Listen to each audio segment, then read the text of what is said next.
Bem-vindos ao Observatório da Imprensa, bem-vindos ao Apocalipse ou ao planeta superaquecido. Este é o primeiro programa de 2007 e o tema não é dos mais animadores. As conclusões do painel da ONU sobre as mudanças climáticas são duplamente preocupantes. Em primeiro lugar, pelas previsões concretas, científicas, e em segundo, pela acusação cabal, insofismável. Quem está no banco dos réus desta vez é a humanidade. Ela é a grande responsável. Portanto, todos somos igualmente culpados pelo estado em que ficou o nosso mundo. O relatório de Paris teve o mérito de socializar a noção de pecado, pelo menos em matéria ambiental. Ficou constatado que todos somos pecadores, tanto os industrializados como os emergentes. Exploramos a natureza com a mesma insensibilidade. Desperdiçamos os seus recursos com o mesmo descaso. Justamente por isso torna-se tão relevante e tão primordial o papel da mídia para diminuir os efeitos do aquecimento. Se a mídia continuar abdicando da sua função mobilizadora e educadora, grande parte da humanidade continuará produzindo as mesmas agressões.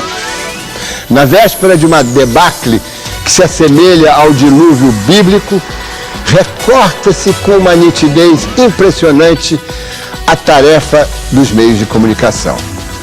Esse é um dos raros casos em que o sensacionalismo pode ser benéfico. Quanto mais dramaticidade no noticiário e nos debates, será melhor para todos. Mas atenção, esta é uma pauta permanente. Numa emergência destas proporções, espasmos não adiantam. Ao contrário, espasmos agravam, criam a sensação de rotina, estimulam a resignação. Porém, uma coisa é certa. Pela primeira vez em sua história, a imprensa está sendo convocada para salvar os seus leitores e, junto com eles, a si própria. O mais importante relatório sobre o aquecimento global, produzido por mais de 2.500 cientistas, chocou o planeta. O IPCC, Painel Governamental de Mudanças Climáticas, não deixa mais dúvidas. O aumento da temperatura vai provocar a elevação do nível do mar, inundações, tempestades mais violentas e furacões mais fortes. As previsões são soturnas e garantem que imagens de destruição, como as provocadas pelo furacão Katrina em Nova Orleans, vão ser cada vez mais constantes. A fome vai atingir 700 milhões de habitantes dos 4 cantos do planeta. O efeito estufa vai agravar a situação de regiões que já sofrem com as secas e deixar sem abastecimento de água 1 bilhão e 100 milhões de pessoas. Um exemplo vem da Austrália, que vive hoje a pior estiagem da história, com incêndios devastadores. Apesar das previsões serem para as próximas décadas, vários outros sinais já começaram a ser sentidos. O derretimento de parte da calota polar no Ártico acrescentou ao oceano uma quantidade de água equivalente ao estado de Alagoas. As geleiras do Himalaia já perderam 10% da sua camada de neve. Verdades que levaram ao sucesso o documentário do ex-vice-presidente americano Al Gore.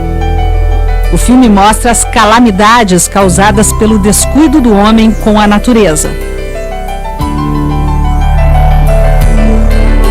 A partir destes fatos concretos e impactantes, as nações mais poderosas decidiram, enfim, colocar o meio ambiente na agenda e defenderam medidas mais eficazes contra o aquecimento. No entanto, os Estados Unidos, país que mais contribui com a emissão de gases causadores do efeito estufa, propôs uma medida tímida: cortar o consumo de 20% de gasolina. O país sempre foi um dos maiores opositores do Tratado de Quioto, que prevê reduções da emissão de gases por países industrializados.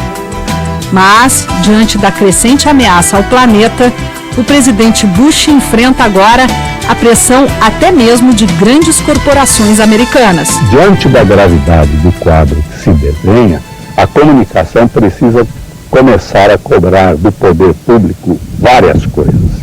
Primeiro, que organize sistemas de defesa civil eficientes, porque os desastres serão cada vez mais fortes e mais frequentes.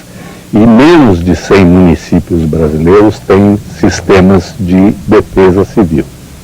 Segundo, organizar nas secretarias de ciência e tecnologia, no ministério, nas universidades, sistemas capazes de prever com antecedência o que vai acontecer, para informar a sociedade, para que ela se prepare, para que a economia se prepare, a agricultura se prepare.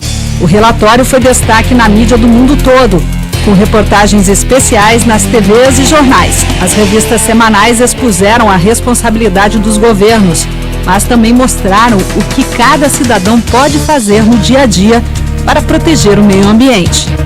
Mas, apesar do amplo espaço que abriu para o atual relatório, a imprensa também enfrenta críticas pela falta de uma cobertura constante e de uma maior especialização sobre o assunto. Esse é um problema. É você cair de paraquedas numa pauta que você não tem a tranquilidade de escrever uma linha sem um mínimo de segurança e replicar o erro. Quando o assunto é ciência, isso é grave. E soa como ofensa a quem está produzindo aquela informação científica, te entrega de bandeja enquanto profissional de imprensa, que está na mídia. Olha, dê visibilidade a isso, que isso é importante. E quando a gente, por exemplo, está falando de aquecimento global, a gente está falando de um problema ambiental de enormes proporções, tem uma dimensão catastrófica, agora tem saída. A gente precisa sinalizar rumo e perspectiva. O que a gente deve fazer? Preciso conhecer minimamente o assunto. Resta saber se a força deste alerta vai ser suficiente para mudar o comportamento da mídia em relação ao meio ambiente e ao futuro do planeta. A realidade dói. É muito difícil você chegar a esse ponto da vida e compreender que o planeta está realmente ameaçado. Não é o apocalipse, mas nós temos que trabalhar muito. E trabalhar muito significa aumentar a nossa consciência, ter um grupo de ações destinados não só a reduzir as emissões, mas um grupo de ações destinadas a reduzir os efeitos reais que já estão se revelando em alguns países. Portanto, é uma tarefa, talvez, nesse século que começa, é a tarefa mais importante que se anuncia para a nossa imprensa e para todos os cientistas também.